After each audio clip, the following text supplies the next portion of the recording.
नमस्कार, मैं हूं संजय शर्मा। आप देख रहे हैं 4 PM न्यूज़ नेटवर्क। मेरे एक राष्ट्रवादी पत्रकार मित्र हैं। राष्ट्रवादी शब्द मैंने इसलिए किया कि मनोज मुंतशिर के बाद एक ऐसी राष्ट्रवादी जमात मुझे दिखाई देने लगी है, कवियों में, लेखकों में, पत्रकारों में।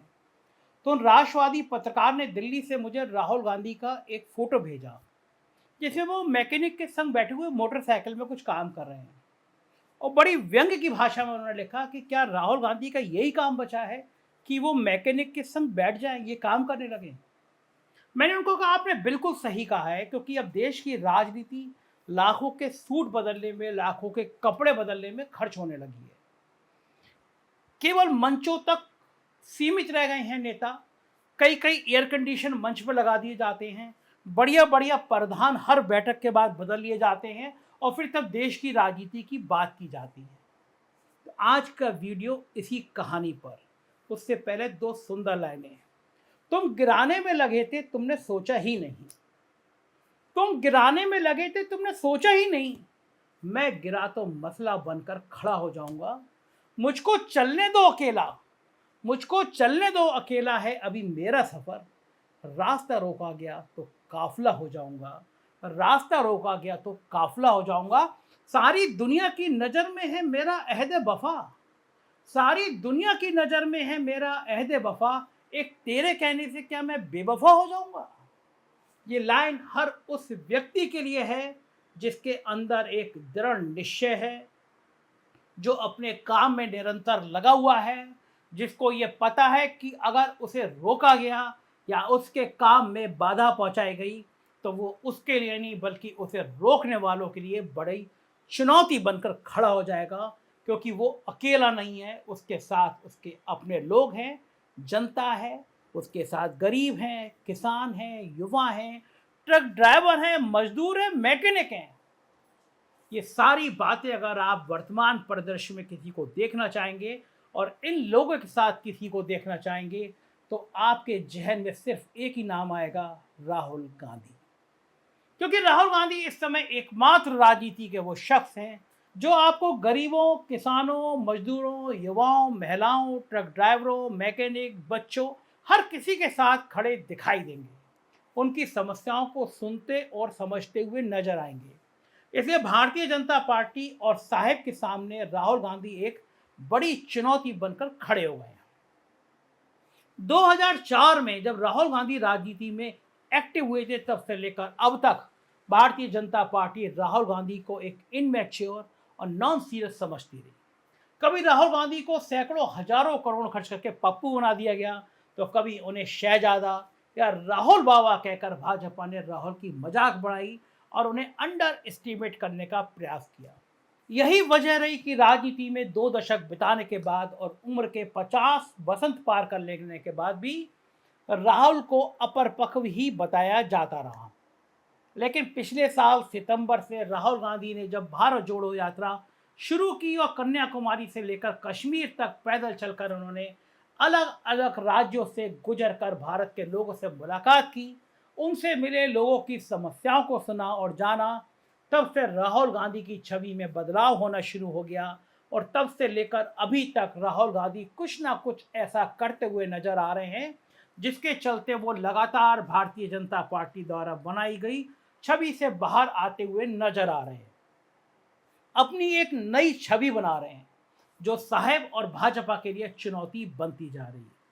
अपनी भारत जोड़ो यात्रा के दौरान राहुल गांधी ने खुद ये भी कहा था कि राहुल गांधी जो आपके दिमाग में है उसे मैंने मार दिया। वो मेरे दिमाग में है ही नहीं, वो चला गया। आप जिस आदमी को देख रहे हैं वो राहुल गांधी है ही नहीं, वो सिर्फ आपको दिख रहा है। राहुल गांधी तो आपके और भाजपा के दिमाग में घुस गया है। राहुल गांधी का ये बयान उस समय काफ़ी वायरल हुआ, तो वहीं भाजपा ने राहुल के बयान का काफ़ी मजाक भी उड़ाया था। लेकिन राहुल ने इस बयान के जरिए यह भी बता दिया कि अब वो पहले वाले राहुल गांधी नहीं रहे हैं। अब उनकी छवि और उनकी शख्सियत दोनों बदल चुकी है। यही वजह है कि अपनी भारत जोड़ो यात्रा के दौरान राहुल गांधी कभी बच्चों के साथ खेलते हुए नजर आए, कभी महिलाओं के साथ चारा मशीन चलाते नजर आए, कभी किसानों के साथ बातचीत करते दिखे, तो कभी उन्होंने बैलगाड़ी की सवारी का तो कभी मोटरसाइकिल का भी लुत्फ उठाया। लेकिन राहुल गांधी का ऐसा व्यवहार सिर्फ भारत जोड़ो यात्रा तक सीमित नहीं रहा। अपनी यात्रा के बाद भी राहुल आम लोगों से मिलते रहे, उनकी समस्याओं को जानते रहे। यात्रा के बाद वो कभी बस में सफर कर रही महिलाओं की समस्याओं से रूबरू हुए, तो कभी डिलीवरी बॉय के साथ बाइक पर बैठकर उनकी बातों को सुना। कभी उन्होंने युवाओं और यूनिवर्सिटी के छात्रों के साथ संवाद किया, तो कभी ट्रक की सवारी करके रात भर चलने वाले ट्रक ड्राइवर की समस्याओं को सुना और समझा। यानी भारत जोड़ो यात्रा पूरी हो गई, लेकिन राहुल का आम लोगों की समस्याओं का जानना और उनसे मिलने का सफर अभी भी निरंतर जारी है। और राहुल का ये सफर, उनका ये अंदाज ही भाजपा और साहिब के लिए परेशानी का सबब बना हुआ है। अपने इस नए सफर में राहुल गांधी अब जा पहुंचे हैं दिल्ली के करोल बाग में मोटरसाइकिल के मैकेनिकों के पास, जहां उन्होंने बाइक रिपेयरिंग करना सीखा। मैकेनिकों से उनकी जिंदगी समस्याओं के बारे में जाना। यहाँ राहुल ने सिर्फ इन मैकेनिकों से उनकी समस्याओं को नहीं जाना, बल्कि उनका हाथ भी बटाया। दरअसल भारत जोड़ो यात्रा के पूरा होने के बाद भी राहुल लगातार रोजमर्रा की जिंदगी जीने वाले आम लोगों से मिल रहे हैं, उनसे बातें कर रहे हैं, उनकी समस्याओं को जानने का प्रयास कर रहे हैं। ऐसे में कहा यह भी जा रहा है कि राहुल का लगातार आम लोगों से मिलना, उनसे बातचीत करना, यह उनकी भारत जोड़ो यात्रा के दूसरे फेज का ही एक हिस्सा है। ये भारत जोड़ो यात्रा का एक अलग रंग, एक अलग अंदाज है, जहां राहुल रोज कमाने खाने वाले आम लोगों से मिल रहे हैं, उनसे बातें कर रहे हैं। राहुल की ये यात्रा लगातार पैदल चलने वाली यात्रा की बजाय अलग अलग राज्यों में रोजमर्रा की जिंदगी में रोज कमाने खाने वालों से मिलने वाली यात्रा है, क्योंकि कहा यह भी जा रहा है कि राहुल और कांग्रेस की भारत जोड़ो यात्रा की ही एक अन्य योजना का ये हिस्सा है। इसके तहत आने वाले समय में राहुल गांधी मिस्त्री, मैकेनिक, राजगीर, कपड़े प्रेस करने वाले, सड़कों की सफाई करने वाले, सुरक्षाकर्मी, होटल रेस्टोरेंट पर काम करने वाले वेटर, इन समय सभी वर्ग के लोगों से मुलाकात करेंगे, जो अपने परिवार का पेट भरने के लिए रोज कमाते हैं, उसी से रोज खाते हैं। यानी अपनी इस यात्रा में राहुल ऐसे कामगार, मजदूर और गरीब आम आदमी तक पहुंचेंगे और उनसे बातचीत करेंगे, उनके हालातों, उनकी समस्याओं को जानेंगे। दरअसल अपनी इस यात्रा और ऐसे अंदाज के जरिए राहुल हर तबके के लोगों से मिल रहे हैं, उनसे बातें कर रहे हैं। राहुल अपने इस अंदाज से हर वो काम कर रहे हैं जो एक सच्चे राजनेता को अपनी जनता के लिए करना चाहिए, क्योंकि जब आप उनके बीच में जाएंगे, उनसे बात करेंगे, उनके साथ समय व्यतीत करेंगे, तभी आप उनकी समस्याओं को जान पाएंगे और उनके हितों के लिए काम कर पाएंगे। राहुल गांधी इस काम को बखूबी कर रहे हैं। सबसे बड़ी बात कि राहुल आम लोगों से मिलने वाली ये यात्रा सिर्फ चुनावी राज्यों तक सीमित नहीं है। राहुल उन राज्यों में भी ऐसे लोगों से मुलाकात कर रहे हैं जहां पर फिलहाल विधानसभा के चुनाव नहीं होने हैं, क्योंकि किसी भी बड़े कद का नेता का ऐसे लोगों से मिलना जुलना उन्हें सीधे तौर पर जोड़ता है। और एक सच्चे और अच्छे राजनेता को अपनी जनता के बीच में जाकर उसकी समस्याओं को सुनना भी चाहिए, उसका ये दायित्व और कर्तव्य भी होता है। फिलहाल अभी तक तो राहुल इसका पालन भी कर रहे हैं, वरना हमारे देश में तो सत्ता के शीर्ष पद पर बैठे कुछ ऐसे नेता भी हैं जो लोगों को देखकर अपना रास्ता बदल देते हैं और वापस लौट जाते हैं। वो कभी बच्चों से मिलते हैं तो बीच में तार लगवा देते हैं, ताकि कहीं कोई बच्चा या व्यक्ति उनके कपड़ों पर हाथ न लगा दे। ये हाल है इस देश के हुक्मरानों का। ऐसे में राहुल का ये अंदाज और ये व्यवहार निश्चित उनको वर्तमान समय में एक अलग स्थान पर खड़ा करता है। इसका फायदा विधानसभा और 2024 के लोकसभा चुनाव में कांग्रेस को मिलना तय है, क्योंकि राहुल के इसी अंदाज और इसी व्यवहार ने राहुल की छवि को पूरी तरह से बदल दिया है। उसी का नतीजा है कि जो राहुल भाजपा के लिए कभी पप्पू हुआ करते थे, आज वो राहुल भाजपा और साहब के सामने एक मजबूत चुनौती बनकर खड़े हैं, क्योंकि कहीं ना कहीं भाजपा ये बेहतर तरीके से जानती है कि राहुल अब पप्पू नहीं रह गए हैं। वरना जिस वक्त मोदी जी मिस्र से लेकर मध्य प्रदेश तक खुद को मुस्लिम भक्त और सेकुलर और लिबरल बनाने में जुटे हैं और भाजपा समान नागरिक संहिता पर राजनीति करने में लगी है, वहीं दूसरी ओर राहुल गांधी कभी ट्रक ड्राइवर्स, कभी मोटरसाइकिल के मैकेनिक से मिल रहे हैं। आपको याद दिला दूं, दरअसल इसके पीछे भी एक तगड़ी गणित है, जिसके आधार पर राहुल लोगों से मिल रहे हैं, उनका समर्थन पा रहे हैं। शायद आप जानते ना हो कि देश में असंगठित क्षेत्र कितना बड़ा है, तो आपको मैं बता दूं कि देश में 1 करोड़ से ज़्यादा ट्रक हैं, जिसमें करीब 25% ट्रक खड़े रहते हैं।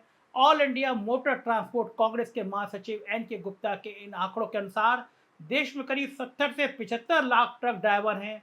इसके अलावा असंगठित क्षेत्र में काम करने वाले मैकेनिकों की संख्या लगभग 1 करोड़ है। सच्चाई ये भी है कि संगठित क्षेत्र में महज 2% लोगों को रोजगार मिला है, यानी बाकी सभी असंगठित क्षेत्र में काम करते हैं। अब आप खुद सोचिए कि आखिर इन ड्राइवरों और मैकेनिकों से मिलकर राहुल कितने शांत तरीके से इन कामगार लोगों से मिल रहे हैं, कितनी सहजता से असंगठित क्षेत्र में काम करने वाले लाखों करोड़ों लोगों तक पहुंचना चाहते हैं। ये एक ऐसा तबका है जो रोज काम करता है और रोज खाता है। इतना बड़ा क्षेत्र होने के बावजूद आज तक किसी ने इनकी ओर ध्यान देना या इनकी बातों को सुनना नहीं चाहा। लेकिन अब राहुल गांधी ने इन कामगारों के दर्द को महसूस करने और उनकी समस्याओं को सुनने की पहल की है। सबसे बड़ी बात यह है कि राहुल जिस कामगार तबके से मिल रहे हैं, इसमें कोई जाति, धर्म, वर्ग का भेद नहीं है। इसमें क्षेत्र में आपको हर जाति, हर धर्म, हर वर्ग का कामगार मिलेगा। और यही वजह है कि राहुल इनसे मिलकर हर धर्म और हर जाति तक पहुंचना चाहते हैं, ताकि वो किसी पर्टिकुलर एक जाति या धर्म के बंधन में बंध कर नहीं रहना चाहते और ना ही सिर्फ उसी पर अपनी राजनीति को केंद्रित करना चाहते हैं। वो देश के कामगारों, श्रमिकों, मजदूरों तक पहुंचना चाहते हैं और उनका विकास करना चाहते हैं। आपने ये भी देखा होगा कि जब पिछले दिनों राहुल ट्रक में यात्रा कर रहे थे तो उन्होंने ड्राइवरों की समस्याएं पूछी थी। उन्होंने ये जानने की भी कोशिश की थी कि भारत में ट्रक ड्राइवर कितना कमा लेते हैं। इसके बाद जब वो अमेरिका में गए तो उन्होंने दोनों देशों के ट्रक ड्राइवरों के काम और पैसों के अंतर को भी समझा। अमेरिका में ट्रक चलाने वाले ड्राइवर की कमाई जानकर वो चौंक गए थे, क्योंकि अमेरिका में ट्रक चलाने वाले भारतीय ड्राइवर ने कहा था कि वो 8-10 लाख कमा लेते हैं। अमेरिका में तो ड्राइवरों का केवल भी एसी होता है, लेकिन भारत में 12-14 घंटे गाड़ी चलाने वाले ड्राइवरों के लिए पिछले दिनों 2025 से एसी केबिन अनिवार्य बनाने की घोषणा हुई है। शायद राहुल का असर देखा गया। राहुल का ये अंदाज, ये व्यवहार उन्हें बाकी सबसे अलग करता है और इसलिए वो भाजपा और साहेब के लिए परेशानी का एक सबब बने हुए हैं। वहीं अगर राहुल 2024 तक अपने इस अंदाज में चलते रहे, आम लोगों, गरीबों, मजदूरों से मिलते रहे, तो संभव है उनका ये अंदाज कांग्रेस के लिए बूस्टर का काम करेगा, क्योंकि राहुल का ऐसे लोगों से सीधे तौर पर मिलना उनको ना सिर्फ लोगों से जोड़ता है बल्कि कांग्रेस को राजनीतिक रूप से मजबूत करेगा। राहुल का ये फार्मूला हिट भी माना जा रहा है। बीते कर्नाटक चुनाव में राहुल ने ऐसे ही लोगों से मुलाकात की और भारत जोड़ो यात्रा के दौरान लगातार ऐसे लोगों से मिलते रहे थे, जिसका फायदा भी कांग्रेस को कर्नाटक में मिला।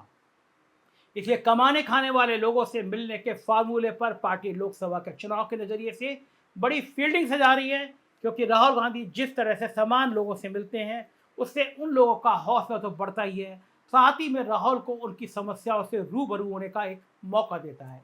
यही वजह है कि राहुल जब से अपने रूप में आए हैं, आम लोगों, गरीबों, महिलाओं, मजदूरों, किसानों से मिल रहे हैं, तब से उनकी लोकप्रियता में भी काफ़ी इजाफा हुआ है। इसी कारण राहुल भाजपा और साहेब के लिए एक बड़ी चुनौती बनते जा रहे हैं, जिससे पार पाना उनके लिए मुश्किल होता नजर आ रहा है।